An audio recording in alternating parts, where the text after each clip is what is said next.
what the big deal about Cracker Jack is. Did you ever go and buy a pack of Cracker Jack thinking you're going to get a prize and find no prize in the box? You got to be kidding me. You have got to be kidding me.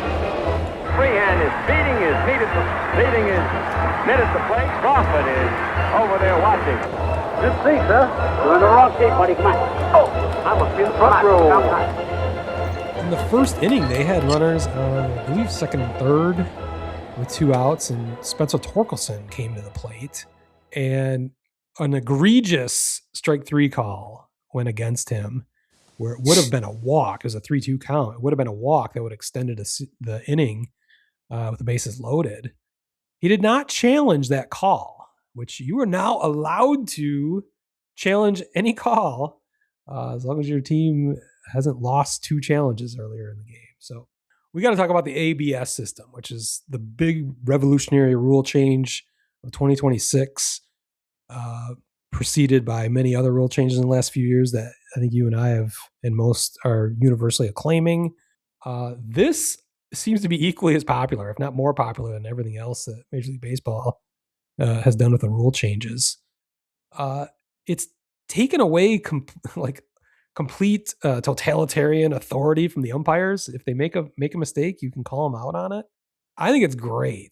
I think another part of it is the strategy of how to use your when and where to use your challenges. And that's, I think it really cost the Tigers in that game 3 in San Diego when Torkelson did not challenge it. And I think the teams are kind of learning, since that was only the 3rd game of the season, I think they're learning from that and challenging it. It leveraged moments whenever they happen to be, because that ended up being the best scoring chance for the Tigers the whole game. It just happened to come in the first inning. So I don't think you'll see that anymore, but I thought it was interesting to bring that up, that kind of illustrative of how the strategy is involved in that. I think we're going to see more when we get it deeper into the season, boy, in the playoffs, how that's going to play out, when you use a challenge and when you don't. That's going to be fascinating. Yeah, I feel like I totally agree with you. I feel like Torkelson was probably like, oh, it's the first inning, right? I don't want to. You could tell the look on his face. He was like, he knew it was not a strike, but he didn't tap his helmet soon enough. I think he was just hesitant just early in the season, but I think that's going away quickly. Yeah, people are figuring it out. Yeah, and I agree. I think it's such a learning process that like teams are going to be like, if you're very certain, like, the Tigers may have said, we really don't want to use any batter challenges. I wondered about that. It was brought up after the game, and McGonigal and AJ Hinch both said there were no restrictions. He just didn't do it. Okay. Okay. And I thought the same thing too. I'm like, oh, there's a team edict, like we don't waste challenges in the first. Yeah, no, I could see that. To me, that's not a terrible strategy because. Yeah. Especially, I mean, all kidding aside about my comments about the Tigers, their offense should be fine, right? So, like, are you going to waste one in the first inning and have it go against you, and then in a later inning where you may need it, you don't have it to use? Yeah, I think see that being a strategy, but I feel like they're realizing having 2 challenges available, even if you lose that one early, you still have a critical one, and if you keep getting it right, which I can tell you 55% of all challenges have been considered correct by the players. So that's playing out in real time.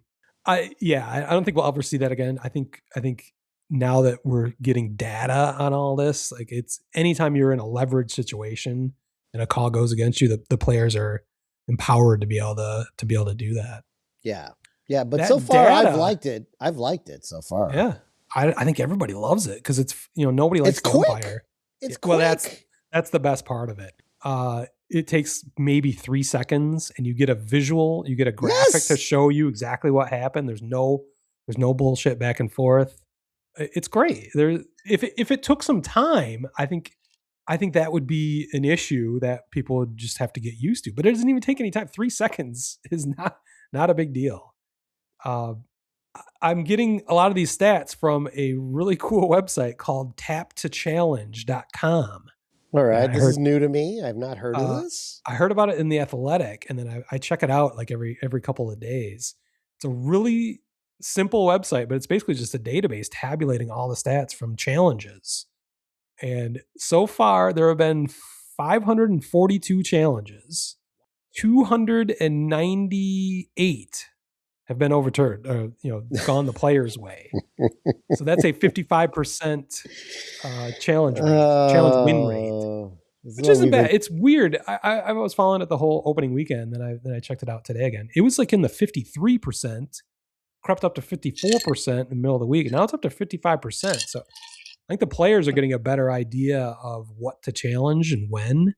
So I check out that site. It's a really simple interface, and you can just check out whatever you want. But the up in the top right corner is the total number of challenges and the percentage of the win rate.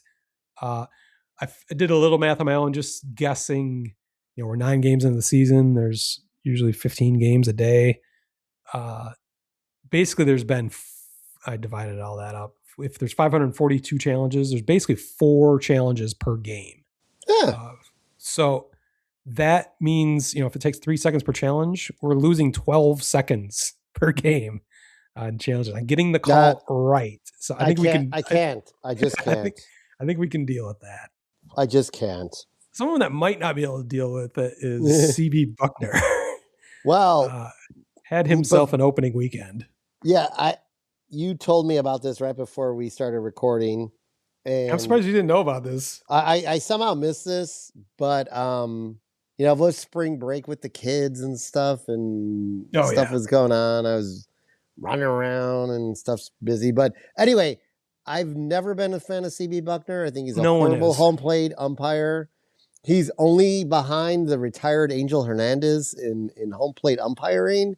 He might actually be right next to him, but go ahead and share the news. Buckner had a day. he had a game where he was challenged 8 times and lost 6 of those challenges,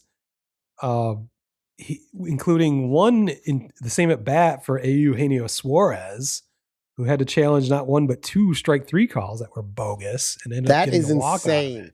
That is 2 in a fucking row. Insane. That's fucking insane. Like that you're so bad. Yeah. That you ring someone up twice. We've seen him ring people up egregiously all of last year. Like he's been like this he's well known as the worst home plate umpire, and now we have empirical data, and he's got empirical data thrown in his face in real time. Yeah. I think it's a personality thing. I almost think that second strike call was just out of spite. Oh yeah. You call me out on one, see if you call me out again. And he did, and he won both. Suarez won both the challenges. So I think the umpires are getting a little comeuppance, learning a little humility. I have not heard Buckner come up nearly as much since the opening weekend, so I think maybe he's figuring it out, that he can't be as bad at his job and be spiteful about it when he's called out on it. So I think it's great. The only people I've ever heard complain about it are retired umpires so far. Talk about how much harder their jobs are going to be. Nobody cares, dude. Yeah. So all we've ever wanted, obviously, when a bad call goes your way, you'll take it. Let's be honest. Like when, imagine if the ABS was in existence when the Braves won the World Series. They may have not won the World Series over the Indians at the time, because Maddox and Glavine. Oh yeah. I just remember they were getting calls about 3 inches off the outside corner. That's what they're most famous for, especially because if the ump would give them an inch out on the outside of the plate, they'd take 2. They hammered it. 2, they'd take 3. They would just hammer the area because back then it was just, if you threw the pitch consistently in the same spot, you got the call. Yeah. Well, we're done with that era. Yeah, we are done with that era. I'm happy. I think it really evens the playing field out for everybody. I'm worried about unintended consequences down the road, like how it's going to play out in the playoffs. Like if somebody's already used 2 of their challenges and they have a third that was egregious that cost a game 7, or who knows? I mean, that's a worst case scenario. But do you think teams might do a mandate though in the playoffs where like you don't you don't challenge in the first 3 innings or something. That's another reason this is fascinating, because maybe the strategy changes completely after we've gone through 162 games. Maybe we've learned enough where you only do these things, or you like you're saying, you do things a little bit differently in the biggest games versus game in the middle of the season. Maybe you have a different strategy. I don't know.